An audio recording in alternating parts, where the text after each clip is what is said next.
I already submitted the divorce papers. Just make sure you're out of here in a week. My husband is getting cozy and holding hands with a woman sitting next to him while giving me a nasty look. Is he trying to flaunt how happy he is with that person he cheated on me with? That homewrecker is not even trying to hide it, flirting with my husband being all lovey-dovey and hugging him. Is he trying to make me feel jealous or something? Seriously, who does he think he is? Being all lovey-dovey with his mistress right in front of his own wife. He used to throw out stuff that he didn't think he needed, and now it looks like he's done the same with our marriage. I'm fed up with this husband, and I'm ready to leave him behind. He's not worth my time. No, don't worry, I'm leaving right now. My name is Kendra. I'm 38 years old. My post-college career started in an office job, but I have since changed paths, and I'm now working as a caregiver at a nursing home.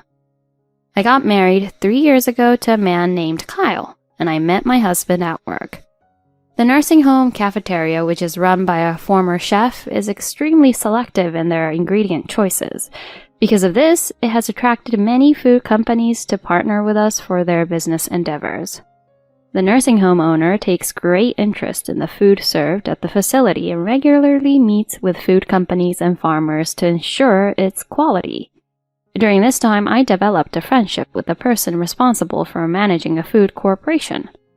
And that person was Kyle. Every month, he makes a point to visit nursing homes 2 or 3 times to catch up with the owners and chefs. He was always kind and would frequently greet us, the caregivers. As he made his usual rounds at the facility, we had the opportunity to talk. I couldn't help but notice his dedication to his daily routine, especially due to his job in the food industry. I used to think that single men rarely cook for themselves and spend most of their time sleeping. But he proved me wrong by living a very organized and efficient life.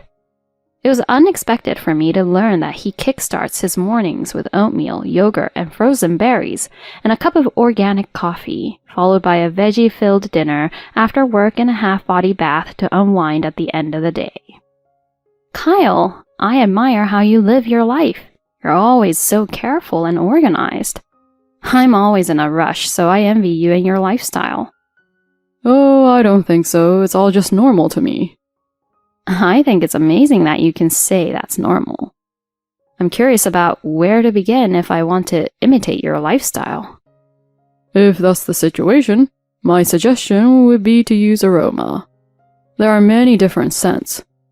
I'll bring you some sweet scents to try out next time, so give them a go. The aroma chat sparked a lot of talking between me and my husband.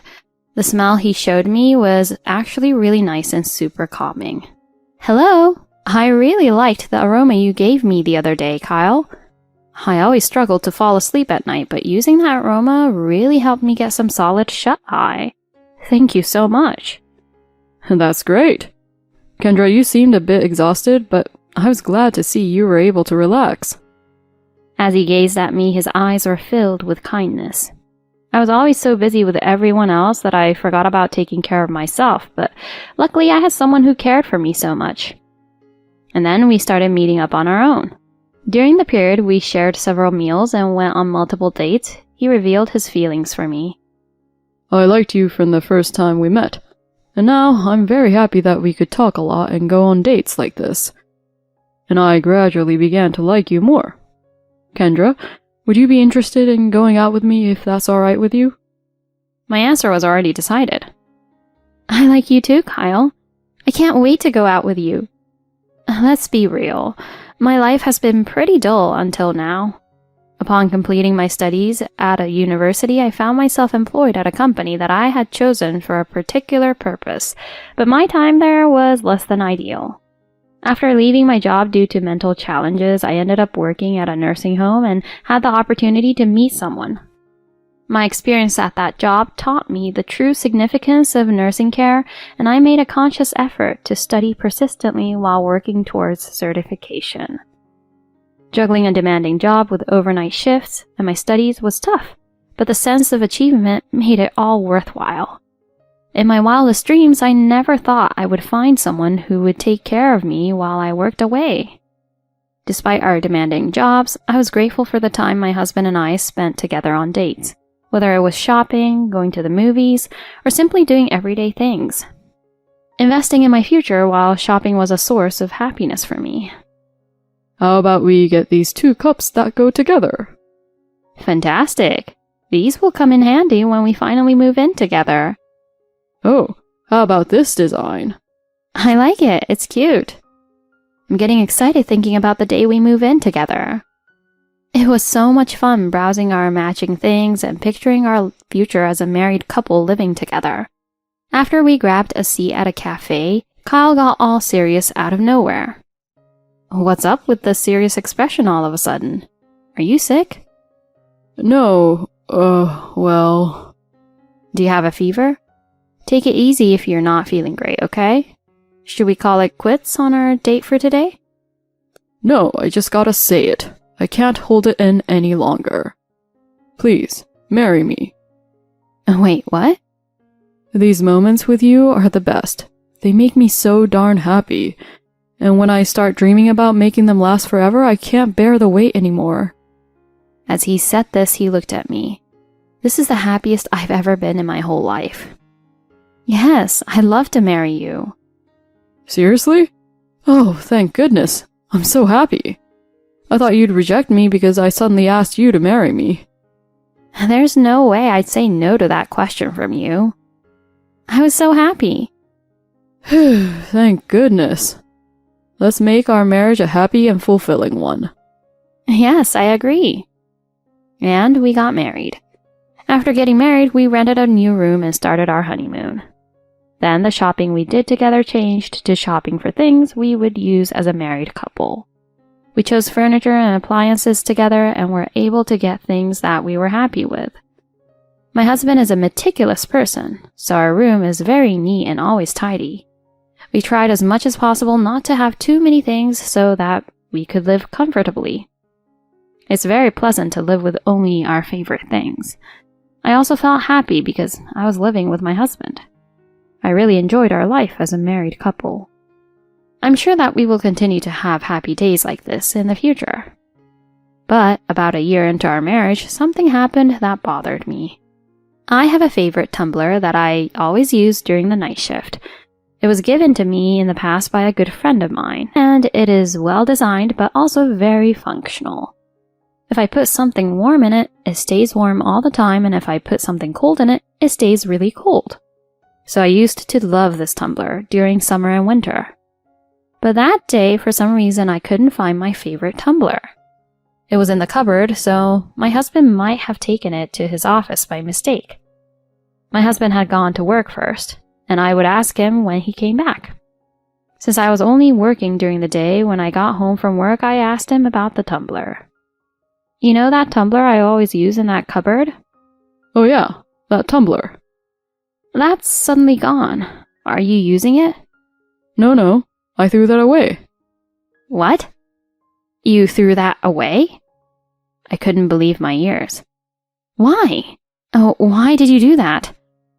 Well, it was non-burnable trash pickup day.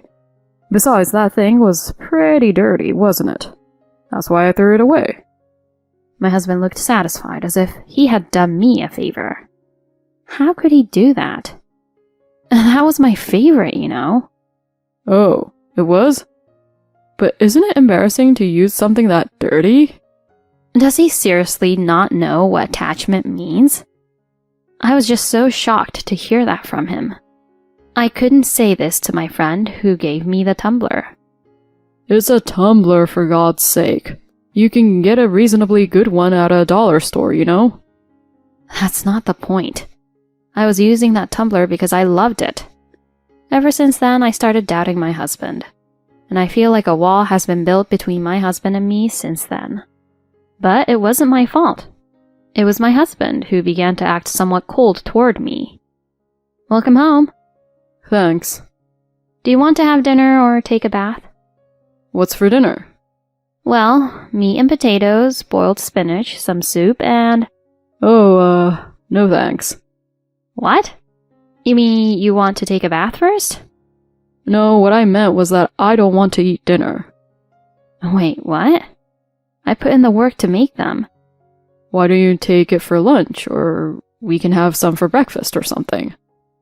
My husband would just say that and went into his room. I put away his plate and bowl from the table, and I ate my portion of dinner. While I was eating, I heard my husband go outside. What in the world is going on? I was the one who wanted to be angry here. Things have been getting more and more distant between my husband and I after that. It became hard for me to spend time with my husband, so I started working more night shifts. When I worked the night shift, I would work from late in the evening until early in the morning, and when I came home in the morning, my husband was already at work, so we didn't have to see each other. But then I noticed something when I came home from the night shift. After I come home, I take a shower and try to have a light sleep. And when I walked into the bathroom, I discovered an unfamiliar long strand of hair. My hair is brown, but that hair was blonde. It was quite long hair, so I knew it's not my husband's. This, in essence, meant that my husband was having an affair. I then requested an investigation to a private investigator, and the results of the investigation came out immediately. It seems that my husband goes out for drinks with his mistress every time I work the night shift and brings her straight home for some lovey-dovey time. I set up a hidden camera in the house and was soon able to get video evidence of them in the act. I wasn't really shocked at all to learn that my husband was also having an affair. In fact, I was lucky because I could claim alimony from my husband when we separated. I immediately started preparing for a divorce. First, I prepared to move out of this house. I decided to rent a new room and went to a real estate agency. I found a new room near the nursing home where I work, so I signed the contract right away. It was 3 weeks before I could move in, so I would have to endure until then. Well, if I worked more night shifts, I wouldn't have to see my husband. I then spent my days excitedly imagining my new life. I acted like my husband wasn't a part of my life. Then, as luck would have it, he went on a business trip for a week or so.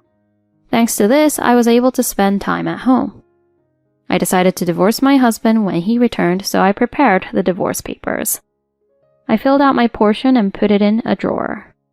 All I had to do was to confront him. A few days passed, and I went to work my night shift as usual. But when I returned home, I felt something strange. When I arrived home, I found a woman's shoes at the door. These must be his mistress's shoes. When I went to the living room, my husband and his mistress were waiting for me. Oh, you're finally home. What's going on here? Isn't this the time you usually go to work? I'm getting paid leave.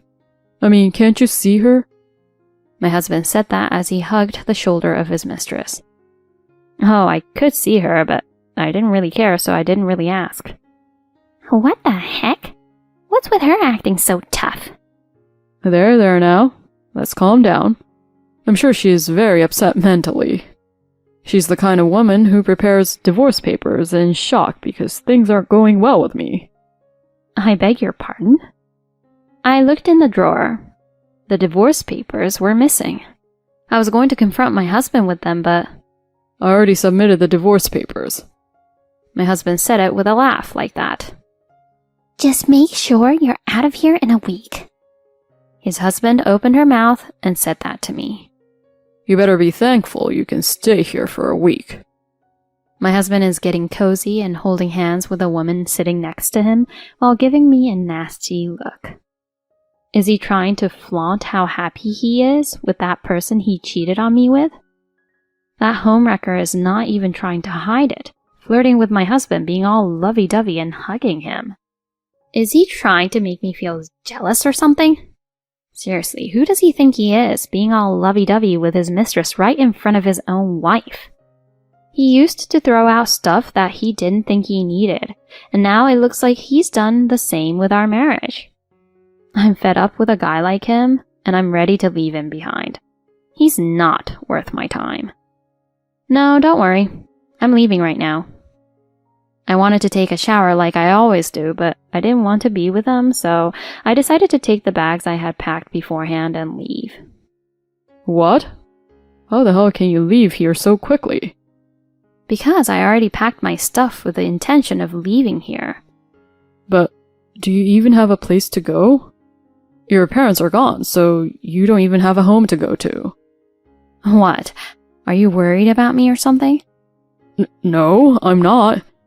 I don't like you leaving so easily like that, that's all. I see. Well, hate to break it to you, but I've been preparing for the divorce. I've already rented a new room. Thank you for filing the divorce papers. You saved me a lot of trouble. What? I guess my husband's plan was to see me shocked and frustrated. But since I was happy to leave, my husband was rather more frustrated. Well then, if you'll excuse me now. I left the house immediately. Then I headed to my new house. I hadn't finished unpacking yet, but all my stuff was in my new place. I took a shower in my new room, then took the mattress out and took a nap. Then I woke up, had lunch, and started unpacking right away. I finished unpacking to some extent and was ready to live and start my new life. After that, I spent my days commuting to work from my new place. Then I received a phone call from my ex-husband. Hello? What in the world do you want? Hey, what's going on? Why would people send me an eviction notice? Oh, you hadn't moved out of that room yet? I cancelled that room. Don't be ridiculous. It's my room. You're the kind of person who just sees things your own way. I was the one who rented the room because the rent was quite high, and I said that I could be the one mainly to rent the room since I was earning more money. Oh, is that right? Well, I don't care if you forgot, but if you stay there, you're going to get reported. Oh no. Where are we supposed to live? Even my parents cut me off because of this affair. Well, that's not my business, is it? Why don't you just rent a new room? Oh, but make sure you pay the alimony. If you fail to do so, I'll deduct that amount from your salary. Oh my god. Are you a demon or what? I'm just saying what anybody would say. Anyway, I don't want to talk to you anymore. After saying that, I ended the call before he could respond. Then, I blocked my ex-husband's phone number.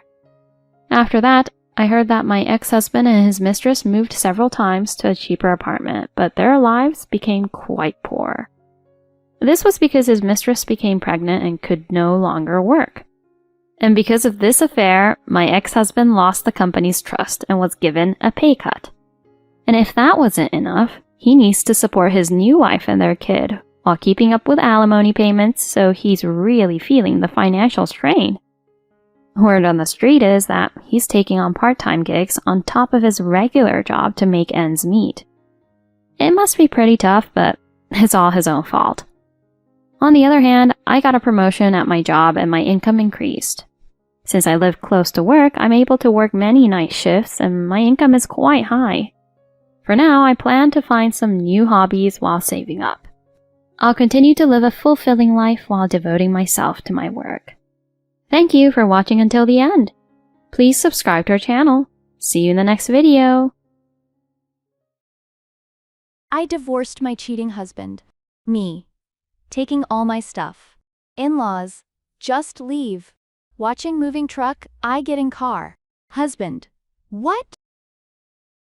I'll take all my personal stuff with me. Then Barbara replied, Of course you would. Harvey added, Get out of here, quickly. My in-laws always sided with my husband, no matter what. I couldn't take it anymore, especially how they never blamed him even when he did something wrong. As the movers finished loading up the truck and drove off, I watched them leave and then got into my car. Trevor, confused, asked, Whoa, what is this? What's going on? I told your parents everything, I said, starting the car while glancing at my husband collapsing to his knees in shock. My name is Stacy, a 31-year-old office worker.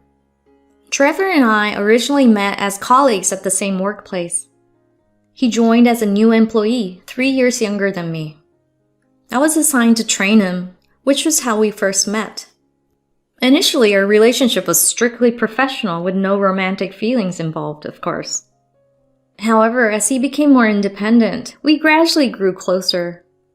And about 5 years after he joined, he decided to move to another company. That's when he confessed his feelings for me. I had feelings for him too and was sad about the thought of us being apart. So I was overjoyed by his confession, and of course, I said yes. Our relationship progressed smoothly from there. We would go out for meals after work, talking about our jobs, and spend our days off visiting various dating spots. About a year into our relationship, Trevor proposed to me. Stacy, from the moment I first saw you, I knew you were the one, he said. And as we continued dating, my feelings haven't changed. I want to be by your side forever. So Stacy, will you marry me? His youthful and enthusiastic proposal really touched my heart, and I gladly accepted, as I was deeply in love with him. So we got married. We introduced each other to our parents, held a wedding ceremony, and thought we were set for a happy married life. Initially, our marriage was blissful. Trevor shared household chores with me, and we spent our weekends happily watching movies, shopping, and going for drives.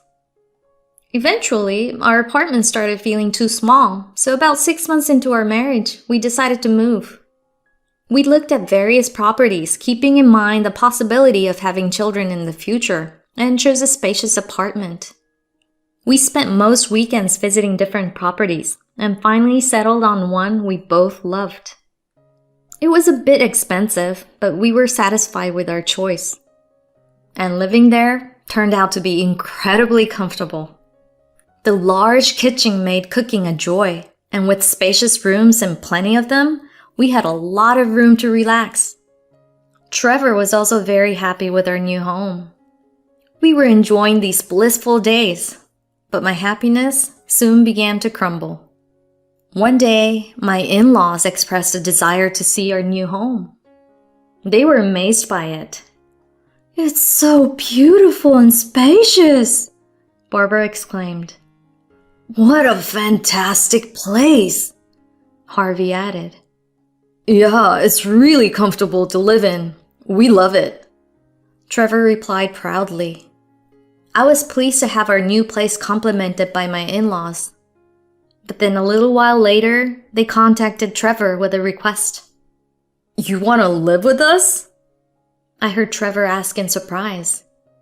We had only been married for just over 6 months and had moved into this apartment less than a month ago. The idea of living together so soon seemed unreasonable. I assumed Trevor would refuse, but to my shock, he said, "Yeah, I'll ask her if it's okay." I couldn't believe what I was hearing. He should have said no right from the start. "What are you thinking, Trevor?" I thought to myself as I waited for him to finish the call. "What's going on? Was that a call from your parents?" "Yeah, they want to live with us in this apartment," he explained. Oh. I had thought they wanted us to move in with them, but they wanted to move into ours. Either way, I was opposed to the idea. It wasn't that I disliked my in-laws, but I still wanted to enjoy our life as a couple. Why did they want to live with us? Trevor explained that their house was getting old and the repair costs were becoming too expensive. So they thought living with us would be a better option. I couldn't believe they were just trying to save money while enjoying a nicer place to live. If they needed care and support, I could understand the desire to live together, but their reasoning was just about convenience. "I'm against it," I stated firmly. "Why?" Trevor asked, surprised. "We've only been married for half a year. I can't even think about living together so soon." He then frowned and asked, "Did you listen to what I said earlier? My parents are struggling because the repair costs for their house are rising." "Yeah, I heard you. But just because our apartment is nice and spacious doesn't mean we should live together. I think they should try to manage their own expenses, like paying for the repairs or selling the house, before considering moving in with us." I stood my ground and expressed my feelings honestly, but he got angry. Jeez, I can't believe I married someone so heartless. Isn't it normal for a wife to help her husband's parents when they're in trouble? What kind of logic is that? I wondered. So if my parents were in the same situation and they asked to move in, would you agree? I challenged him. I would be fine with it. Your parents are in trouble, right? I'm not like you. I wouldn't refuse them. I doubted whether he was being honest or just saying this to make me look bad. Would he really agree if my parents asked to move in with us? The conversation ended inconclusively, but I had made my position clear and resolved to refuse any further discussions about living together. However, just a few days later, on our day off, my in-laws unexpectedly showed up at our house with large bags. My gosh, they were heavy, Barbara exclaimed. We're getting old, Harvey noted. Hey guys, welcome. Come in and rest. This is your room, Mom, and this one is for you, Dad. Trevor directed them. I was frozen, unable to comprehend what was happening. Then, snapping back to reality, I quickly confronted Trevor. What's going on here? We're living with my parents now, he said. But I was against this. They're in trouble, and I can't ignore that. I'm the head of this household, and I have the final say. We're living with my parents. That's final, he declared. I couldn't believe he had unilaterally decided to live with his parents. My in-laws then nonchalantly carried their belongings into our apartment, carelessly moving my things aside to make room for theirs. Hey, don't just throw my stuff around like that.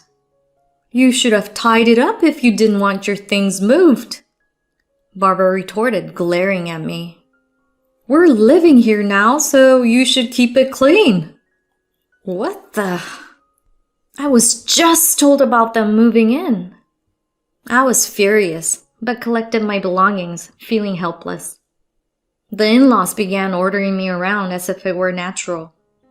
I'm tired from unpacking. So hurry up and get us some drinks. I like one too. This is something a daughter-in-law should prepare without being asked. They constantly complained and treated me as if I were their servant. My perception of them changed drastically. I began to dislike them immensely. It was clear they were upset with me because Trevor had told them about my opposition to the living arrangement. But I was the one who should be upset, as they forced themselves into our home. It was outrageous. Since their belongings had already been moved in, I couldn't just kick them out. I was also reluctant to leave the apartment we had chosen with so much effort. So I started thinking about how to best handle the situation and teach my in-laws a lesson. And so our unwanted cohabitation had begun. They lived as they pleased, using our food and not helping with cleaning. They would use whatever food they found in the fridge, so there were many occasions where I had to change the planned dinner because the ingredients were gone. The house got dirtier than when it was just Trevor and me. The in-laws were in the house all day, every day. Yet, they expected me to do all the cleaning. Housework is the wife's job. Why should we have to clean? Barbara argued, pushing all the responsibilities onto me. They treated me as if I were just a housekeeper. But I refused to be their puppet. I only did the bare minimum cleaning and relied on a robotic vacuum, ignoring their complaints. I only cleaned my own room. What a useless daughter-in-law, Harvey muttered. Poor Trevor, having to put up with her, Barbara added. Trevor also joined in, berating me. My parents are right. You are a failure as a wife. I regretted marrying him deeply. But then something concerning happened. Trevor started coming home late, claiming overtime, but not seeming tired. Moreover, he smelled of soap, which was unusual for someone working overtime. I sensed that it wasn't just overtime and hired a private investigator who confirmed my suspicion of infidelity. He was seeing a woman 5 years younger than me, apparently working at a strip club. I was speechless at his selfishness. But in a way, I was grateful. His infidelity gave me an advantage in the upcoming divorce. I hired a lawyer and began preparing for divorce, while his parents continued their carefree lifestyle. His father spent his days golfing, and his mother frequently hosted tea parties with friends, often buying expensive brand clothes. I wondered about their spending, but stayed out of it. I found a new place to live and finalized the divorce preparations. All that was left was to confront Trevor with the divorce papers. However, he was away on a business trip, which I suspected might not be true. I decided to wait for his return, but that night, something unexpected happened. After my bath, I went to the living room for a drink and found my in-laws glaring at me menacingly. On the table lay the divorce papers I had prepared. Hey, what's this about? Wait, you just barged into my room? I asked, more upset about that than them finding the divorce papers. That doesn't matter. Well, yes, it does matter to me. Why do you have divorce papers prepared? She pressed on, her face turning red with anger. I realized I had no choice but to tell them. I explained that Trevor was having an affair, and that was why I was planning to divorce him. Their reaction was shocking. I see, so you're getting dumped. Barbara sneered. A younger woman will become our son's wife. That's even better, Harvey said, laughing carelessly. They were truly despicable. Then they told me to leave immediately. Oh, of course I'll leave. But I need to arrange for movers, so give me a few days. I'll take all my personal belongings with me. Well, obviously. Your stuff is just crap anyway. I wish you'd be gone before our son returns from his business trip. Yeah, just get out. My in-laws always sided with my husband, no matter what he did. I couldn't stand it anymore and was determined to make them regret it. I called the moving company, and luckily, they could come in 2 days. I had already signed a lease for a new apartment and could move in any time. When I told my in-laws I'd be leaving in 2 days, Barbara said, "Then we'll go on a trip for 2 days. Be gone by the time we're back." This worked out for me. I could handle the movers alone without any interference. The move went smoothly with no one in the way. The movers finished loading the truck, and as they drove off, I got into my car. That's when I ran into Trevor returning home. Hey, where are you going? He asked. To my new place, I replied. What? What are you talking about? Good timing, actually. There's a divorce paper on your desk in your room. What the F is going on? He asked, stunned. I'm divorcing you because you've been unfaithful. The private investigator's report makes it undeniable.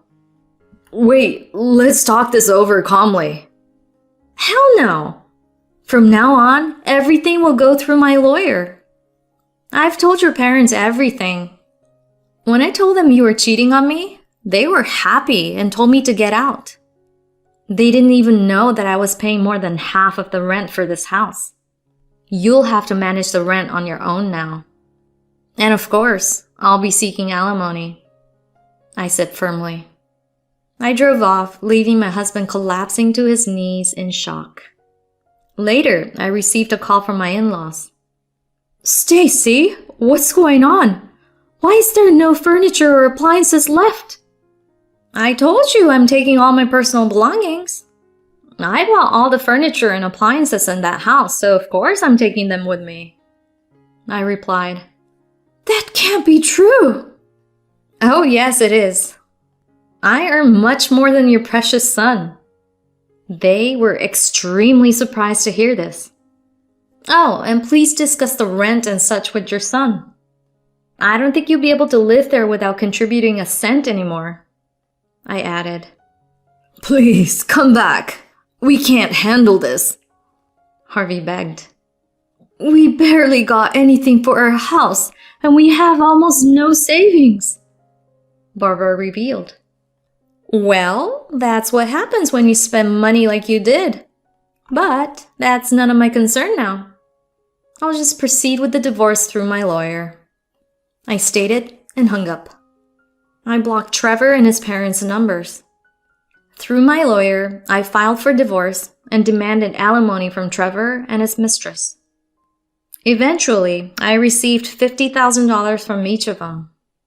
Trevor, burdened with debt and a reduced income without my support, had to leave the apartment. Now he's crammed in a small apartment with his parents. Their excessive possessions like golf clubs and designer clothes and bags only add to their cramped living conditions, and they seem extremely stressed. I've heard they're continuing their wasteful spending to the point of potentially needing to flee at night. Trevor has sent messages asking for help, but I've ignored them all. If he seriously thinks I would help, he's incredibly foolish. As for me, I'm living comfortably in a new apartment. Although my marriage was a failure, my career is going well. I plan to focus on my job and aim for promotions and raises. My husband, on a solo assignment, got his girlfriend pregnant. Divorce me. Me. No way. Shocked, my husband and his mistress. Who's that woman? I asked in surprise. She's my girlfriend, and she's pregnant, so I want a divorce, Dean said nonchalantly. I was completely stunned. Pregnant? To think he had not only cheated but also gotten her pregnant was appalling. I couldn't believe how despicable my husband was. Just so you know, I won't agree to a divorce, I asserted, watching as my husband and his mistress were visibly shaken. There was no way I was going to let them have their way. This was the moment my fight back began. My name is Lydia, a 27-year-old housewife. Dean and I have been married for a year. We met at a mixer arranged by a friend when I was heartbroken over a breakup with my long-term boyfriend. This time, it's all big company guys, my friend excitedly told me. Isn't that just because you want to go? I teased. Oh, don't sweat the details. You should start a new romance. It'll help you heal, she said, and practically dragged me to the event. That's where I met Dean. He was 5 years older, looking young for his age, and was undeniably handsome. He had a great sense of humor and was engaging, making me laugh and forget my heartache. We exchanged numbers, started dating, and I eagerly anticipated our conversations and outings. He was kind, had a protective aura, probably because he was older, and I was definitely falling for him. After several dates, he confessed his feelings, and we officially started dating. Being with him was a dream come true. Our relationship progressed smoothly, and after a year, he proposed. Though only 26, I had always wanted to marry young, so his proposal was a dream come true. I had never dreamed of being married within a year of a difficult breakup. You never know what life brings you. Married life with them was blissful. I became a homemaker at his request, as he wanted me home after marriage. I devoted myself to household chores and supporting him. He always praised my cooking, so I took great care in preparing meals, ironing his shirts, and making lunch every day. I'm really happy to be with you, Lydia. Having delicious meals every day and a cute wife waiting at home is like a dream, he would say, making my heart skip a beat. Aw, you're so sweet, Dean. Our relationship was filled with love and happiness. However, Dean's work was demanding, often requiring him to work late or on weekends. But he always made time for dates on Sundays. We enjoyed drives, sightseeing, and cafe visits, cherishing our time together. I believed in our happily ever after.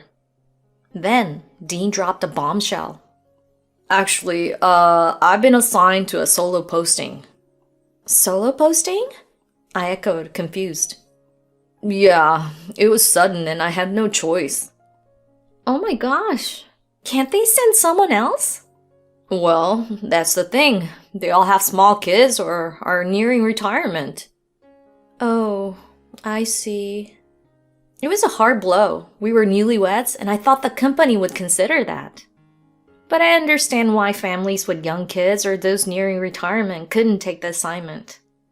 We didn't have any kids, and Dean was young, making him a suitable candidate. I then had an idea and suggested going with him. Can't I just come with you? But he immediately dismissed it. Oh, no, that's not necessary. Why not? Well, we've just moved here. Another move would be expensive. Plus, the company apartment is small and uncomfortable. We don't know when I'll be told to return. Besides, I'll try to come home at least twice a month, he explained. Reluctantly, I agreed. And so, Dean started his solo assignment, staying in another state, far in Alaska, making returns difficult. But I couldn't stay sad forever. I decided to start a hobby. I remembered my love for baking. I used to bake for Dean, but had stopped. Now, with more free time, I rekindled my passion for baking. Just making sweets wasn't enough for me, so I started experimenting with how to create them more affordably using inventive ingredients. After multiple trials and fine-tuning the flavors, I found myself increasingly passionate about baking. Still, I felt lonely without my husband, so I kept in touch regularly with close friends. Lydia, I'm here! Hannah announced as she arrived. Sorry for having you over when you're so busy with work. No worries. Oh my gosh, it smells amazing in here, she complimented. I've just baked a chocolate cake. Let's eat together. I'll make some coffee. Sounds good. I'm looking forward to it, she replied. Wow, this is so good. It tastes like it's from a professional bakery, she exclaimed after trying the cake. Actually, I made this with tofu. Really? No way! It's a perfect chocolate cake. You never think it's made with tofu. She was truly amazed. I'm glad you think so. It's super low calorie too. Awesome! I can eat a lot without worrying about putting on weight then. She enjoyed my homemade treats and listened to all my stories. It must be lonely with your husband on a solo assignment, and only being able to see him twice a month makes it even harder. Hannah empathized. Yeah, and I was able to meet him twice last month, but this month, not even once, I confessed. Really? But this month is almost over. Yeah, he had a long weekend, but somehow he ended up having a barbecue with his coworkers and couldn't come home. Oh, that's terrible. Normally a husband would prioritize his wife. He said that since he's newly transferred, refusing would make him look bad. That's just an excuse. A husband should clearly state he's newly married and come home.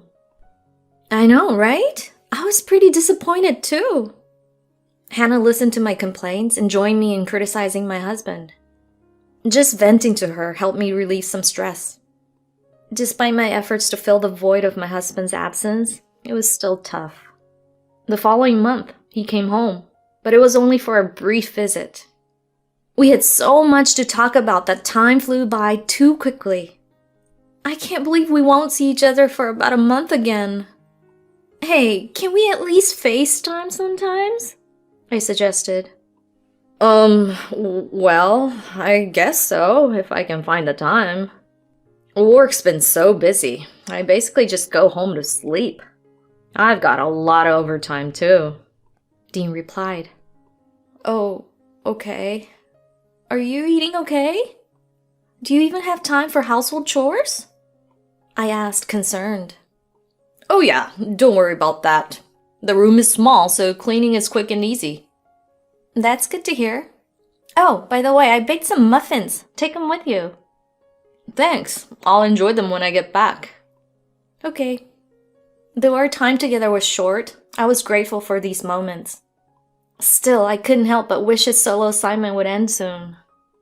During this time, I experienced a turning point. I've been posting photos of my homemade sweets on Instagram, and someone messaged me asking for the recipe. I replied with the recipe, and a few days later, they thanked me saying the sweets turned out incredibly delicious. This experience made me think that if I shared my recipes publicly, more people might try them. I started filming videos of myself baking and uploaded them on Instagram. On other social media platforms, I posted photos of the finished sweets with the recipes and included links to the videos for those interested in the detailed process. Gradually, my posts began to receive a lot of engagement. The views on my videos increased, and my posts were filled with likes and comments. I was surprised to find that I could generate income from my hobby, which became increasingly engrossing. It was heartwarming to receive many comments from people who tried my recipes and found them delicious. My channel's subscribers and viewership grew, significantly boosting my income. I never imagined that starting something as a hobby could lead to earning money. Perhaps starting without pressure was the key. Engrossing myself in passion helped me cope with the loneliness of not being able to see my husband often. However, during this period, I heard something disturbing from a friend. "Hey, Lydia! I passed by Dean's office the other day and saw him." "When was that?" I asked, alarmed. About a week ago, I think. You said your husband was on a solo assignment, so I was wondering why he was there. Has he come back?" "No, and he didn't come home last week," I replied, puzzled. "So he's showing up at the office but not coming home? Normally, if he came back from Alaska, he'd definitely stay at home, right?" She reasoned. "Yeah, that's what I would think," I said, feeling uneasy. Her sighting of my husband at his workplace while he was supposedly away troubled me. I had a terrible premonition. Sensing my concern, she suggested, "Why don't you investigate your husband?" "What do you mean?" "Hire a PI." "But surely he wouldn't." I hesitated. "Affairs often start with surely not, only to turn into a reality." Well, I became increasingly anxious, and following her advice, decided to hire a detective agency. Fortunately, the income from my social media baking venture made it easy to afford the investigation. 2 weeks after hiring the agency, I received their report, and what I saw almost made me collapse. Unbelievably, my husband was having an affair. Reporting back to my friend, she was appalled. "I knew it! Honestly, your husband is the worst." "Yeah, he is." I agreed, disheartened. "When is he coming back next?" "This Saturday." "That's when you'll have to confront him. Stay strong, Lydia. You can't lose this battle." "I know. Thanks." Her support bolstered my spirits. I didn't know how the conversation with my husband would go, but I was sure it would be intense. Saturday arrived, and Dean returned. "I'm home," he announced. "Oh, Dean, welcome back." Wait, who's that woman? I was taken aback as I greeted him at the entrance. There with my husband was his mistress, the same woman I had seen in the detective agency's photos. Pretending to be unaware, I asked my husband about her. He responded, "She's my girlfriend. She's pregnant, so I want a divorce." I was utterly shocked. Pregnant? It felt like a blow to the head. To think he had not only cheated, but also gotten her pregnant was appalling. I couldn't believe how despicable my husband was. Oh, hold on a minute. So you married me, but had an affair with her and got her pregnant? "Yeah, in a nutshell," he responded nonchalantly. I was astounded by his casual demeanor. So yeah, about the divorce, let's get it done, he added. I'm sorry, Lydia, for taking away your happy life by getting pregnant, the mistress said, though her face reeked of smugness, her words dripping with insincerity. That's the divorce paperwork. I've already filled out my part, so just sign it quickly, Dean said, thrusting the papers at me. Just so you know, I won't agree to a divorce. What? They were both completely taken aback. Why?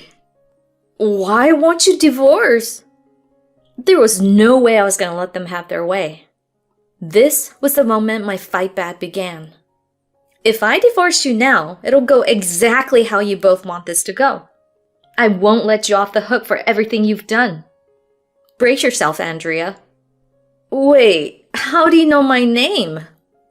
Andrea was taken aback. I knew about your affair, I revealed, showing them the photos from the detective agency. I was shocked when I first received the investigation results. You weren't on a solo assignment, Dean. You were living with Andrea. And from what I gathered, you've been involved with her even before marrying me. I confronted him. Well, she's my ex-girlfriend. We reconnected recently, and then... Dean struggled to explain. Yeah, I just couldn't forget him, and so... Andrea chimed in unconvincingly. Guys, no need for the lies. Actually, Andrea was diagnosed with fertility issues, wasn't she? And your parents opposed the marriage because of that. But you didn't want to break up, so you continued seeing each other secretly. It was convenient for both of you. Dean, you married me, a younger woman, hoping to have kids and save face with your parents. But then Andrea got pregnant, so you decided to divorce me and be with her, I said, watching their faces turn pale. I won't let you off easy for such a scheme. But I'm not heartless. If you can pay the alimony in one lump sum, I might consider it. Otherwise, it's akin to marriage fraud, and I'll demand even more. How much are you planning to ask for? Dean winced. Let's see. $70,000 each? No, Dean, since you deceived me into marriage, make it $100,000 for you. What? That's $170,000 total. He was aghast, and Andrea protested. We can't pay that all at once. Then no divorce. Raise your child as a single mother. Lydia, please forgive us. We know we were wrong, Dean begged. If you're truly sorry, follow my terms. I stood my ground. Anyway, until you pay the full alimony, I won't divorce you. If it's in installments, I'll wait until the last payment. Andrea burst into tears, and Dean also began to apologize tearfully. Their crying and pleading looked almost comical. Please, have mercy. Just then, my in-laws arrived. I had called them in advance. Dean, what on earth are you doing? Mom, Dad, why are you here? We heard from Lydia about the affair and the divorce discussion. And here you are, with an unknown woman, crying and begging for forgiveness. So the affair was true, his father stated, disappointed. What a shameful son! How could you do something so awful? And this woman, she's the same one who came to our house for a marriage meeting. You're still involved with her? His mother lamented. But Mom, Dad, you didn't approve of my marriage with Andrea. That's because our parents were in huge debt. What?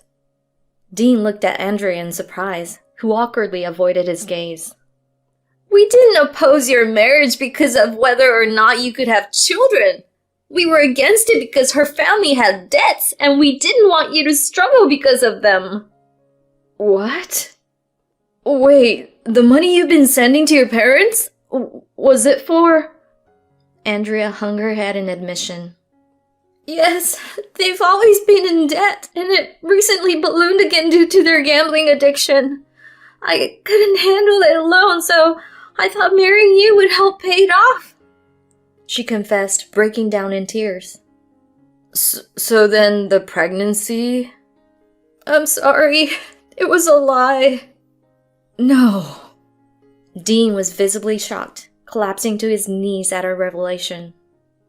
It was unfortunate to learn about Andrea's family situation, but the fact remained that she had an affair with a married man. That was something I couldn't overlook. Regardless of the situation, you're paying the alimony. If you default, I'll have a lawyer garnish your salaries. I don't care if this turns into a battleground. You need to realize the extent of the pain you've caused. Dean looked utterly defeated.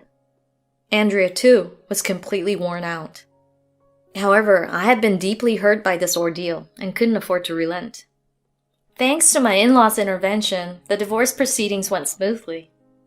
Eventually, Dean agreed to pay me $70,000 on behalf of Andrea, and his parents shouldered his part of $100,000.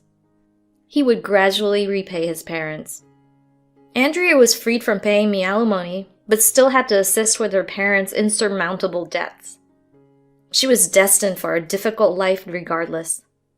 With the full alimony paid in a lump sum and having said all I needed to Andrea and Dean, I felt no need to pursue any further.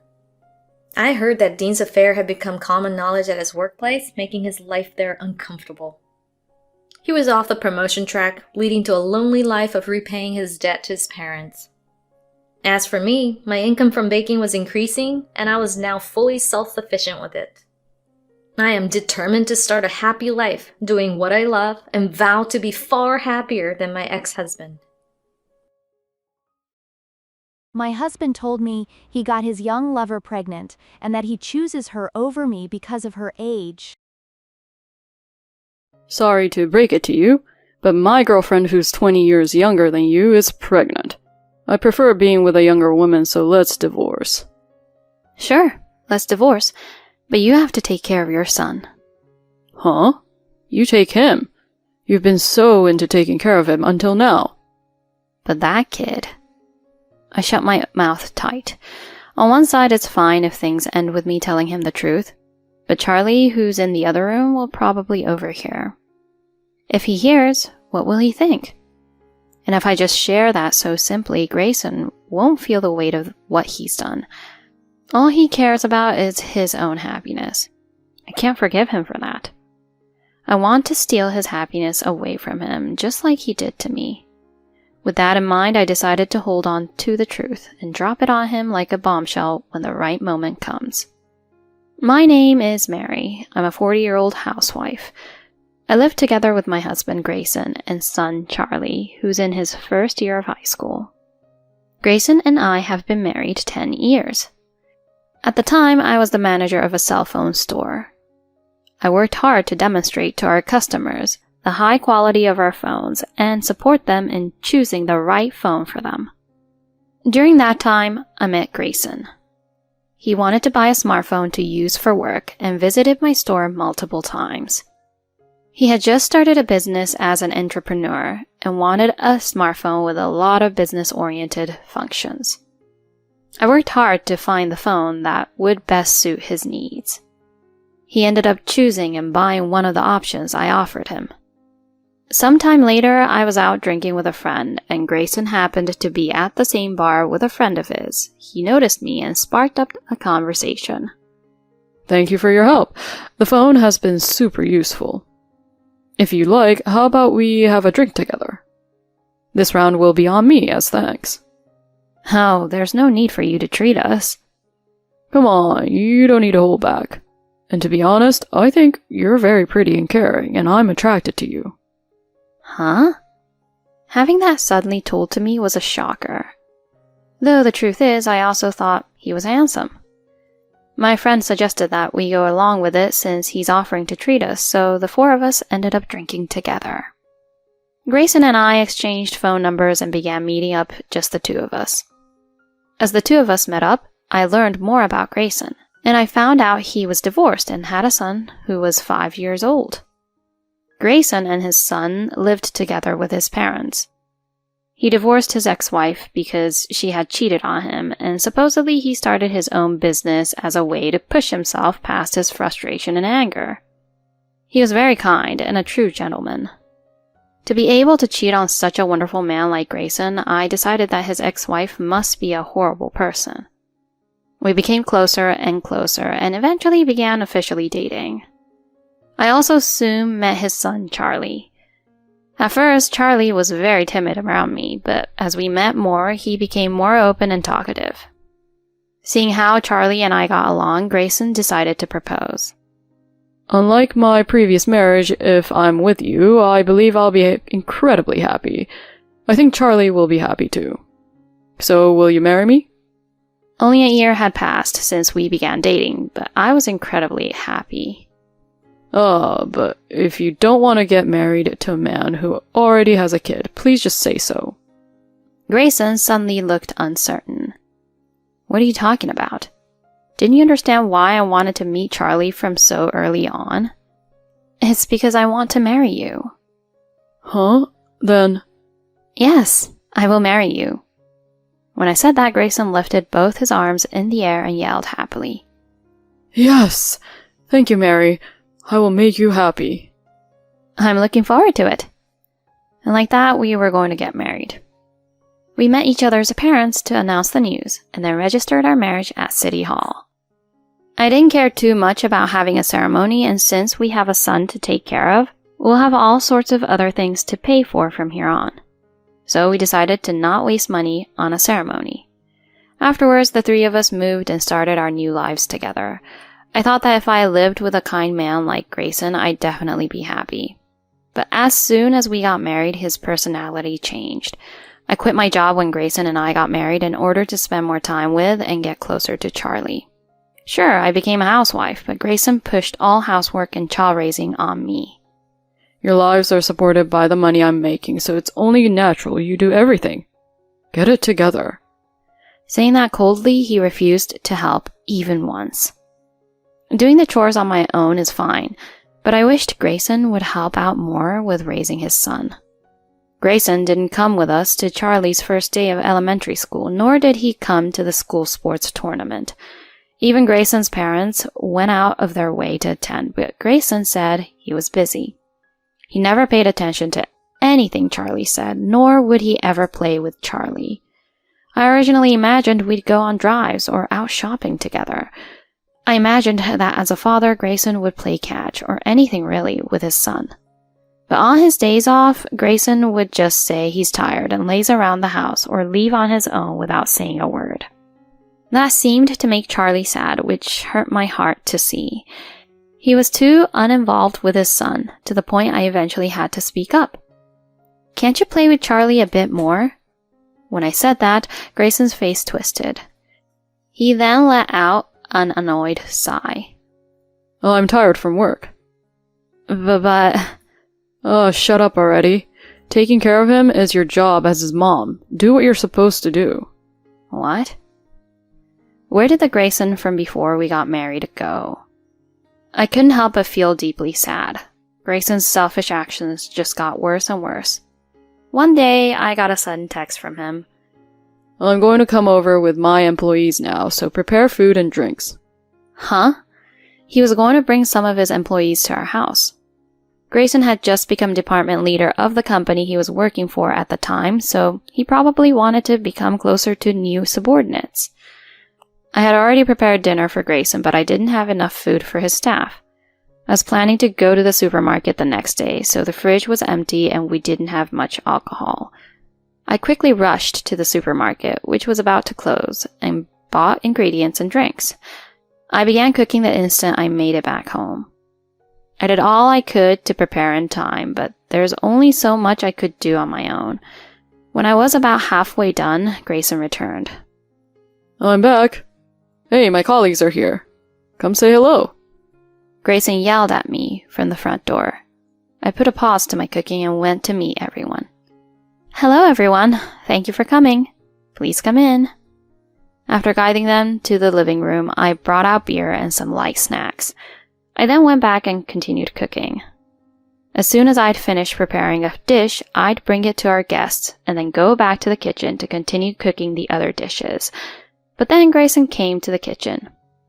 Bring everything to the guests at once. Wait, not everything is ready yet. I put out snacks and some simple appetizers, so please eat those for now. As I said that, my husband's mood took a sudden turn for the worse. Huh?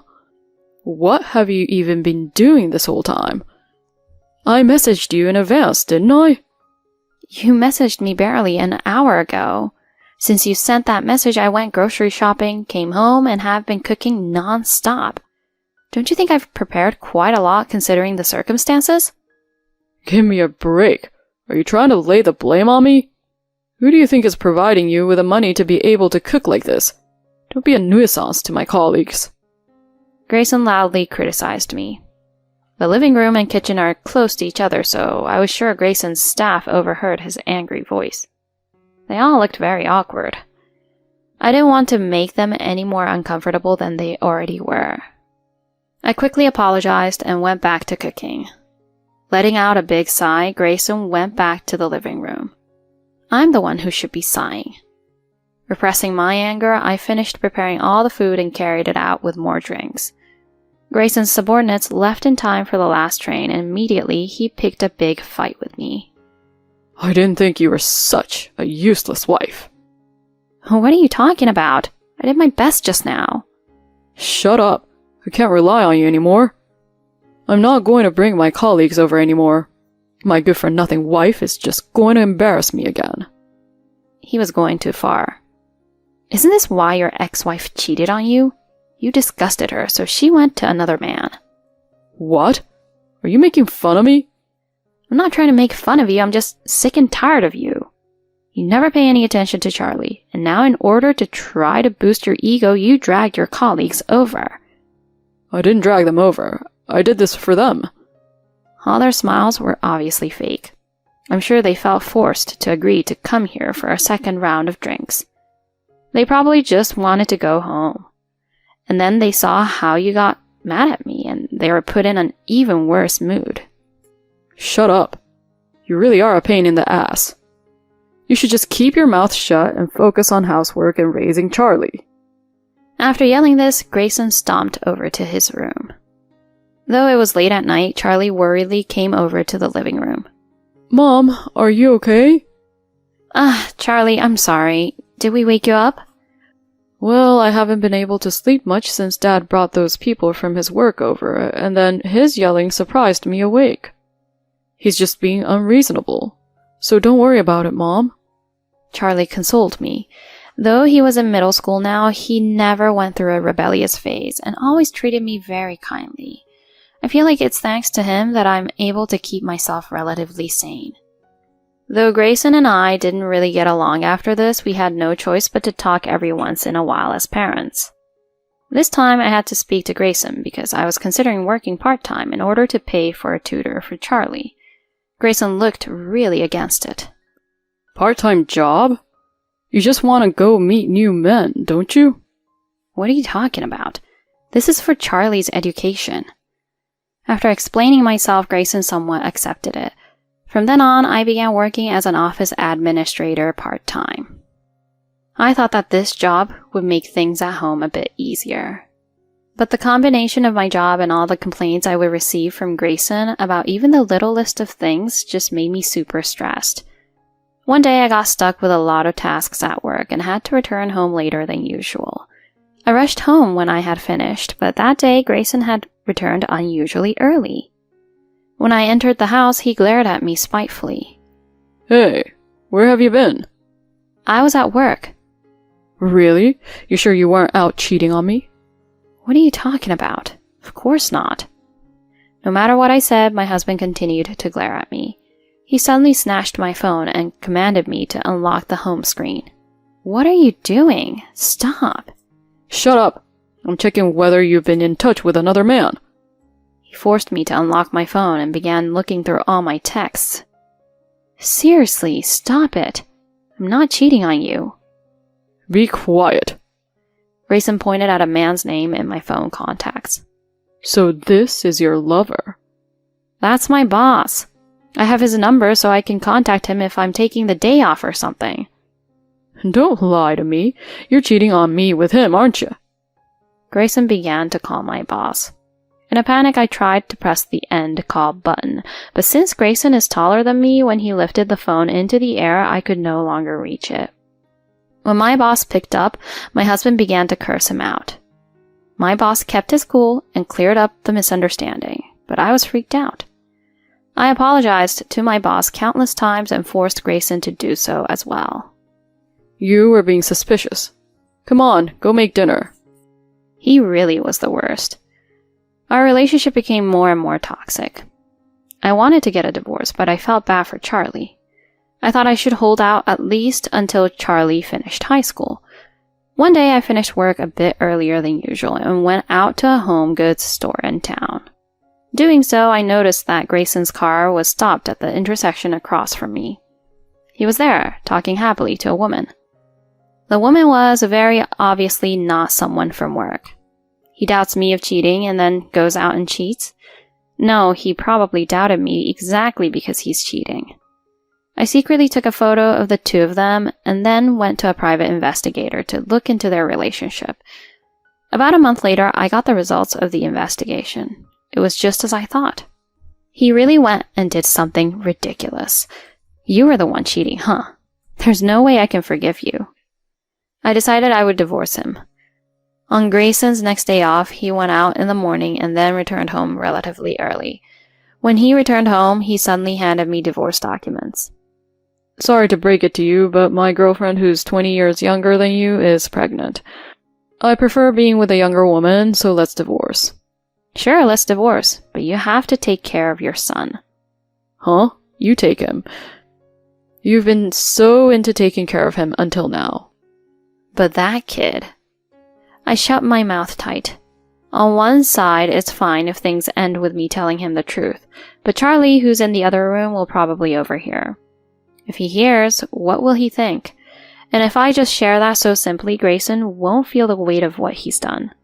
All he cares about is his own happiness. I can't forgive him for that. I want to steal his happiness away from him, just like he did to me. With that in mind, I decided to hold on to the truth and drop it on him like a bombshell when the right moment comes. I'm not his legal guardian. Ultimately, he's your son, not mine. If you and I divorce, Charlie and I will become strangers. Grayson looks shocked. Huh? Then I have to take him with me. Yeah, that's right. But I can't do that. I have a child with my new girl, so if I bring Charlie, things will just be awkward. Please, you take care of him. He really was the worst. He doesn't seem to love his son at all. Legally, I'm just a stranger. I can't raise him. Grayson continued to beg, even going on his hands and knees. How selfish can he get? After making our lives a mess, don't think you can just do whatever you want. Ugh. Anyway, I can't take Charlie, and I will be receiving monetary damages from you and your lover. Huh? Quit joking around. There's no way we will pay that. What do you mean? You cheated on me. I will receive damages from you, and if you refuse, I will take you to court. Court? Grayson looked shook. I knew about your affair. Huh? And I already have a lawyer I'm in contact with. I will make sure you pay me. If you don't, my lawyer and I will take you to court and get it from your salary. What?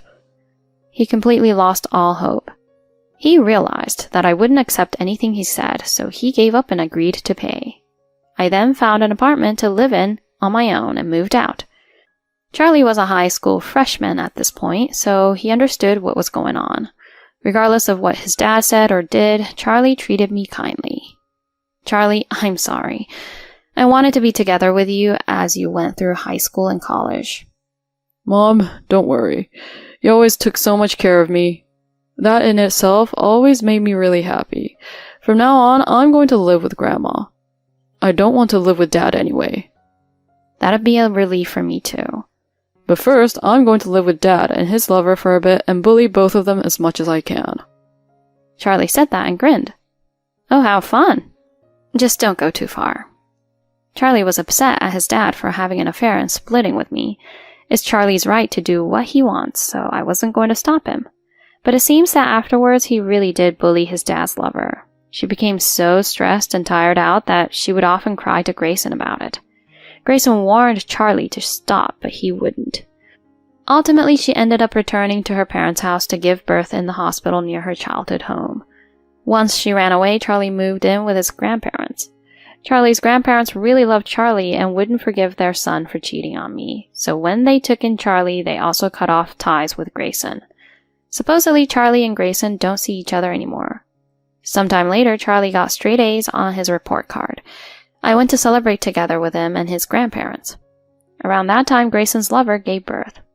Once I heard that, I sent Grayson a special photo. The picture showed Grayson's lover going to another man's house. I found this out from the private investigator, but it turns out Grayson's lover was also seeing another man. So it was unclear whether her baby was Grayson's or not. The photo left Grayson stupefied. He questioned his lover and eventually did a DNA test only to find out that the baby wasn't his.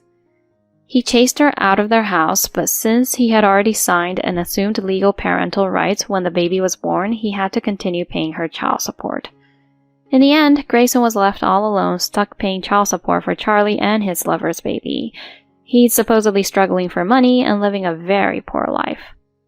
Well, he did this all to himself, so it's what he deserves. On the other hand, I was promoted to working full-time at my job. I am happily living on my own while dedicating myself to my work. Charlie gets in touch with me every once in a while, and we spent time together as mother and son. From now, I look forward to continuing to watch over Charlie as he grows up and to living a fulfilling life. Thank you for listening. If you enjoyed, please subscribe to our channel below. See you next time.